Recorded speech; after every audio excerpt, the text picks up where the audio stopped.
In the big picture session Stories from the Coast, decision makers and experts were challenged by lived experiences from people living in the coast. In this Arctic Frontiers Offstage session, I have with me to discuss the big picture session Jenseraq Poulsen, Executive Director of Oceans North Kalalit Nunat, yes, and Charles Aas, Executive Director of Norwegian Fishermen's Sales Organization, Råfisklaget. So first question to you, Charles. Was there anything that stood out for you in this session? I know you said that personal stories was something that you liked. I was very touched by the personal stories, both from the story from Finland, but also from Alaska. And for myself, I'm grown up on a small island and living in pact with the nature, and also been fishing salmon with my grandfather when I grew up. So I know we can't fish salmon in Norway in the ocean like we did earlier. So that was very touching.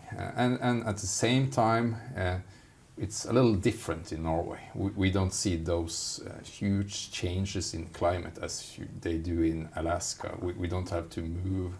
We don't see any villages been taken by the ocean or the storm. So it's a little different in Norway, but of course we see changes. It's a bit different in Norway, but you also mentioned we do see the same changes. Yeah. Do you see that there are any solutions that could work across the Arctic coming from such different countries? Yeah, we need to work together and exchange information and knowledge and see how can we help each other to solve, the goal must be that we shall still live on the coast and live by the gifts, the fish, everything that nature gives us, but we need to adapt to the new world and the climate that we are facing. Jenseraq, you also said you were touched by the stories and could relate to them. Can you expand upon how you related to the stories? I can relate to the stories because my father, myself, was a fisherman. And when the fish stock in the 90s collapsed, his company just, it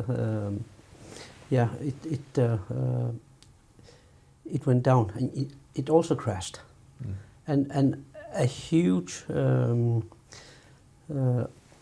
collection. A lot of fishermen stopped due to the fish stock collapse in the 90s, in the start of the 90s. And the dream of me back then was also that I should become a fisherman. But I saw the collapse, and I saw my parents struggle. From a life where it was a very good life, they all of a sudden had bills that had to be delayed, and that changed my perception. And then I said, I need to have an education that will not collapse, and at least an education where I can sustain myself But the stories that I heard from especially the young people, where their lives has been affected this tremendously by the climate changes, those are the stories that we also see in Greenland. Just 2 months ago, I was in North Greenland to interview fishermen up there, and their life has been totally turned down because, yes, the cod is moving more and more to the north because of the warming water, but the most important fish in northern Greenland, which is the halibut, is also moving away because it's a cold water fish. So the most important fish in Ilulissat, the Jakobshavn, has disappeared from the front of Ilulissat, where that has been a historical fishing site for Ilulissat. Now it's only cod. So you have to sail 100 kilometers with a 19-20 feet dinghy, dinghy to catch the halibut. It's very different circumstances from the story described from your parents from before the collapse. Exactly. Now, how do you think we can continue to, or start to ensure that people can continue to live on the coast, for example, in Greenland, such as with the challenges we have today? The challenges we have today are, of course, affected by some actions that are not good for the nature, and I think that the formal talk needs to stop, and the principles of acting needs to be commenced now.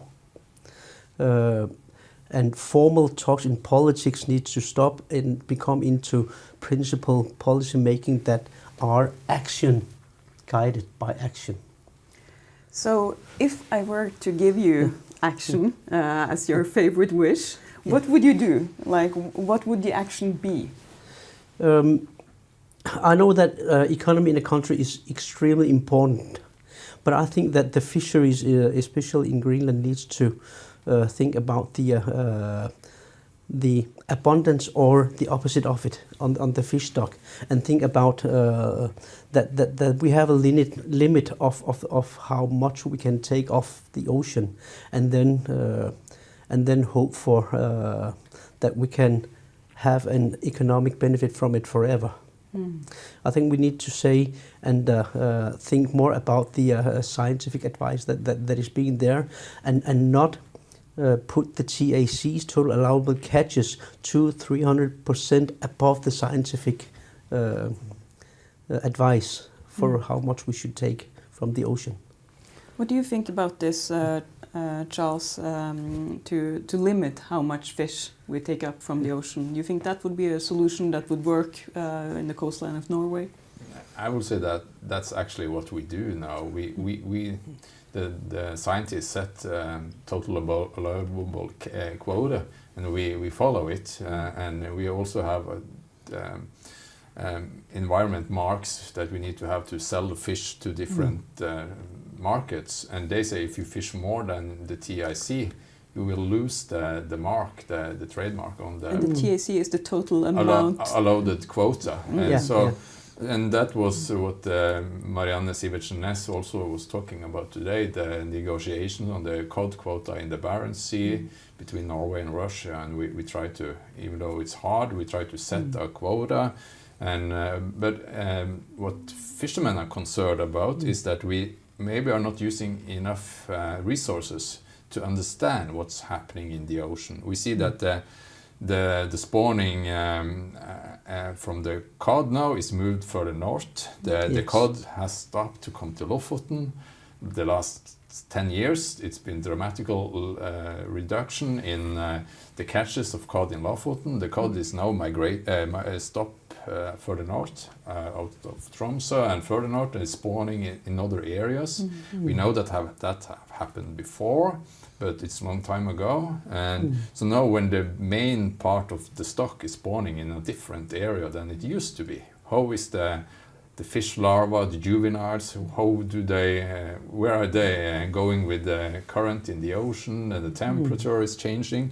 So we need to use more money onto the scientists to make sure that we understand the whole system in the ocean, because we are fishing cod, but cod is actually eating other species, and it's also species that eat cods, so we have to understand the total of everything that lives in the ocean. And I think we are not using enough energy and money on that topic. So more research and science. Absolutely. To make sure that we are inside those places with the quota, that's good to be, and not take out too much, but at the same time that we don't set the quota too low, because then we are losing fish that is important for the communities to have enough fish to survive. So it's in both ways important to use energy and money on science.